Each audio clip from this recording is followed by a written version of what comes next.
viewer live channel episode. Oh my goodness, it is the 1st of April 2021 and this video is no April Fool's joke. This story has been going on for a few days now and I thought it was worth commenting on. But at the top, let's just reveal the title of the video first. So I've called it Lady C reveals Princess Anne was behind the Archie racial remarks that obviously were spoken about in the Oprah interview. Now, probably a lot of you are going to be shouting out there, why are you talking about what Lady C has got to say when all of this is unconfirmed and Elliot, you always only deal with facts. Yes, that is true. I would agree with you entirely. But I had to make the call whether or not to address what Lady C is saying because she has actually said it. And she is the only person that has actively, as far as I'm aware, reported on a name, actually given a name to who this might be, to who the person that made the alleged racial remarks about Archie, about how dark Archie's skin tone would be. And I think it's important to talk about things that are being spoken about out there in the world. If you guys are talking about it in comments and all the rest of it, then I think it's worth talking about and discussing. But at the top of this video, I will say that nothing has been confirmed. What Lady C has claimed about Princess Anne has not been confirmed. There has been no official response from the palace as of yet. And also, and I think a little bit more tellingly as well, the royal reporters are not talking about this. I've seen articles written about it, which is again another reason as to why I want to address it today. I've seen articles written about it, but I haven't seen any kind of official royal reporters coming out in support of what Lady C has had to say.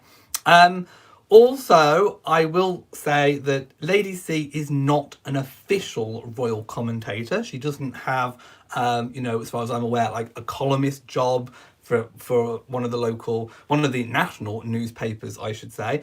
So it seems a little bit odd, to me at least, that someone from the palace would specifically, on purpose, leak information about who the person might be to Lady C over and above official royal reporters who could break the story in a national newspaper or on TV if it's a TV correspondent, that kind of thing. So I will give a full disclaimer at the top of the video. So I think what we should actually do, now I have actually watched the Lady C segment from her YouTube video.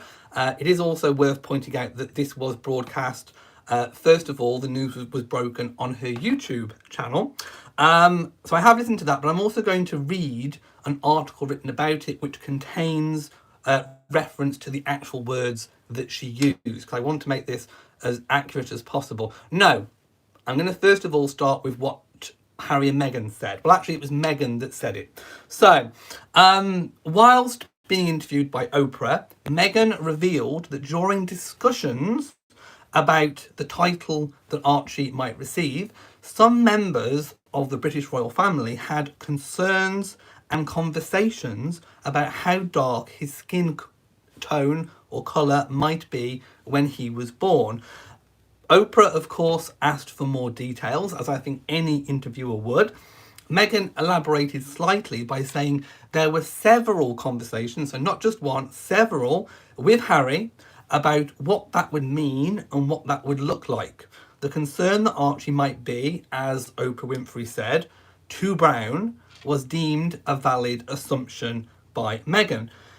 Meghan and Harry also both refused to identify the family member by saying, I think that would be very damaging to them. And also Harry did say that he would never talk about who it was going to be or who it was in the future. So Harry and Meghan remaining quite tight-lipped on it. So let's go and see what Lady C actually said. So basically, in a nutshell, Lady C claimed that Princess Anne was the royal that Meghan and Harry accused of racism in the Oprah interview. But Lady C, who is a royalist, she is a monarchist, insisted that the Queen's daughter was completely misunderstood by the Sussexes. So that's another thing that kind of makes me think, why is Lady C talking about this? Lady C is a monarchist, she is a pro-royal supporter. So why would she try, for example, and inflict any kind of damage onto the royal family if you're coming from that way of thinking? So it seemed a little bit odd that it would be Lady C trying to kind of bring down Princess Anne. But if you look at the words of what Lady C is saying, Lady C is actually, I think, trying to defend the monarchy and also kind of protect Princess Anne as well. But we'll get into more of that in a little bit. So she claimed that Princess Royal had concerns about the suitability of Meghan and whether she would have respect for the royal family, but this had nothing to do with her being mixed race. The Sussexes claimed the relative of Harry's said there were concerns and conversations about how dark his skin colour might be when he was born and how dark he would be. Lady C claimed it was Princess Anne, but the couple refused to name the alleged culprit in an interview watched by more than 50 million people worldwide, saying it would be too damaging to the person they were accusing of racism. Lady C said, Harry decided that on the slimmest hints about culture that it referred to colour. So she's implying that Harry misunderstood the conversation. She, Anne, had concerns about the disastrous effects of allowing somebody of that ilk, character-wise, into the family, would not only cause trouble for all of them, but also for any child born of the union. Now, also, we need to put into perspective that Lady C is not a Meghan fan. So, if anything, Lady C is obviously trying to inflict some kind of damage towards Meghan. So we need to remember that whilst we're listening to the words. Lady C said, Harry ran to Meghan with the objections. And of course, we do know that it was Harry that had the conversations with the family, not Meghan. And we do know that from the Oprah interview, Meghan did confirm that she was not present. She did not hear. Meghan weaponised the comments on the grounds of colour, says Lady C. We are looking at people who are very eager to spot a slight when doubtless none exist. Buckingham Palace has declined to comment on the claims and so far as I'm aware, have not still comment. And lots of newspaper media outlets have contacted Harry and Meghan for comment, and as far as I'm aware, as of yet, there have been none. Which again is a little bit telling, I think, because normally the new model for Harry and Meghan is that if there is a fake story or misinformation out there, Harry and Meghan are quite happy to release a statement via a spokesperson to shut that story down if they deem it to be incorrect. Now, a story of this magnitude framing a royal, I think would probably come under Harry and Meghan's radar as being a story that they might want to kind of shoot down if it was not true. So far, there has been no comment. So, are we taking the silence to perhaps mean that it's true? We don't know. At this point, we literally do not know. And I don't think... Oh, hang on. They were also suggesting that they tried to deprive... Oh, yeah. It's just talking about Archie with the title, but we already know, I think... Actually, I'll talk about that in a different video, about the titles of great-grandchildren of monarchs and also the titles that grandchildren of monarchs will have as well. Citing a royal insider, by the way, Lady C says that she has a royal insider. Now again, the validity of where this information, supposed information, has come from, I do not know. However, the insider says that Princess Anne was rightly concerned that if the marriage proceeded and there were children, there would be huge problems, not because of Meghan's colour, but because of Meghan's inability and determination to remain unable to appreciate the cultural differences. She added that Anne was concerned that Meghan may not actually have respect for the institution into which she was marrying and the family in which she was marrying. Meghan and Harry have used that genuine concern of a loving aunt, knowing that because she's down to earth, experienced, modest, intelligent, and sensible, and that you cannot make a sow's ear into a silk purse. Nobody is the guilty party in terms of racism, but Princess Anne was the champion in terms of don't marry that girl. She is unsuitable. She is wrong for the country, wrong for the job. Well, it's turned out to be true, says Lady C. I think it's important that it is out there before it's weaponised by some anti-establishment, anti-monarchist organisation who will spin things destructively to further their agenda. I think definitely the Harry and Meghan Oprah interview, I mean, Lady C is kind of right in the respect that anti-monarchists are weaponising the Harry and Meghan interview to aim squarely at the royal family, the institution of monarchy. And obviously, as I said earlier in the video, Lady C is a strong monarchist, so it kind of makes sense that she would want to turn things around and flip things around. Definitely. She says, I think there is a time to get in the first blow. I've met Princess Anne a few times, but we're not friends. So she's saying she's met Princess Anne, but she doesn't owe her a loyalty. So she's not defending Princess Anne because of a friendship. Obviously, we know what the official royal response was, that they were going to sort things out privately. They weren't going to comment publicly. And they would be conducting things, family matters behind the scenes. So I don't really know what to think about this. I've come up with a few options that I think potentially it could be.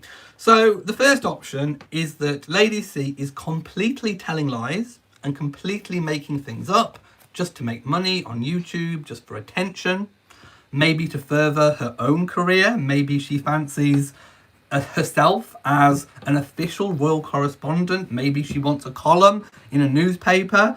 I don't know. So the first option is that she's completely made it up and she's telling lies. The second option is that it's the truth and that somebody from the palace has contacted Lady C and given her that information. But I find that a little bit difficult to understand, seeing as there were plenty of other royal correspondents or that are out there that have a bigger platform. Bearing in mind, Lady C really kind of at the moment only has her YouTube channel. So if you wanted to get that information out there in terms of the palace, and I'm not entirely sure why the palace would want that information to get out there. So what could it have been, an official leak? Or could it have been kind of an accidental one? Could it have been someone who had an axe to grind against Princess Anne, trying to make trouble, going to Lady C? But then why didn't they go to an official royal correspondent? Doesn't quite make sense or add up. The third option is, as I said before, that it's just kind of court gossip. And it's managed to get out, and maybe Lady C has her ears to the ground on kind of general court gossip, and maybe that's how she's picked that up. But, there is also one more option as well, that perhaps Princess Anne has been chosen by the palace to take the fall for someone higher up. Maybe Charles, maybe William. We don't know. Could Princess Anne literally just be taking the fall? Maybe she was selected by the palace as being the most resilient. That she's got all of Prince Philip's qualities of being very robust and resilient and not really caring what people think about her. So is Princess Anne the fall guy, so to speak, the fall woman for someone higher up? There's all these different options, and until we actually get some kind of official comment about it, it will just be gossip, literally just gossip. So I'm sure all of you are going to be saying in the comment section exactly what you think about what Lady C has had to say. And I welcome all comments. I just ask people to be respectful of other people's views, even if they completely differ and vary to your own views and take on the matter. I'm going to say that an allegation of this magnitude against an individual, which is again why I'm talking about this in the first place, it's a serious allegation, to have aimed at you. If I was Princess Anne, I think I would probably want the story corrected if I hadn't have said that. So the fact that the palace hasn't spoken about it, it could just be the British stiff upper lip, it could be the never complain, never explain in action. But I think this is kind of a red line issue. For me, I think if I was a royal, I would consider it to be a red line issue, most definitely. So the fact that the palace hasn't commented yet, a little bit concerning. Also, Harry and Meghan have not spoken out to say that it's true or not true. Harry and Meghan were very quick and eager to point out that the person involved was not the Queen and was not the Duke of Edinburgh. So the fact that they have remained tight-lipped on Princess Anne is also a little bit concerning, I suppose. So in the absence of any official information, of any official confirmation around this story, we have to be very open-minded. And basically, we are in a position, the same position that we were in previously before we had a name. With nothing confirmed, no one can aim anything at the person. Harry and Meghan haven't said anything, the palace hasn't said anything, representatives of Princess Anne hasn't said anything. So we are in that kind of difficult position of it just being rumour and gossip, I suppose. So there we go. I think I'm going to leave this story here for now. If you have found discussing the subject useful, exploring all of the options, then please give this video a big thumbs up. Don't forget to share on social media, and also, of course, do hit the bell so you know whenever I upload a new video. I will be back tomorrow, and I'm going to be talking about the Archbishop of Canterbury and what he said about Harry and Meghan's claims that they were married prior to the official wedding that was witnessed by the world. So do tune back, or make sure you are subscribed so that when I do a pop-up live chat, that you can take part in the discussion. So thank you so much for watching. I wish you all a very happy day or evening wherever you are in the world, and make sure you are subscribed and tune back tomorrow. So from me in Shropshire, mwah to you all, and goodbye.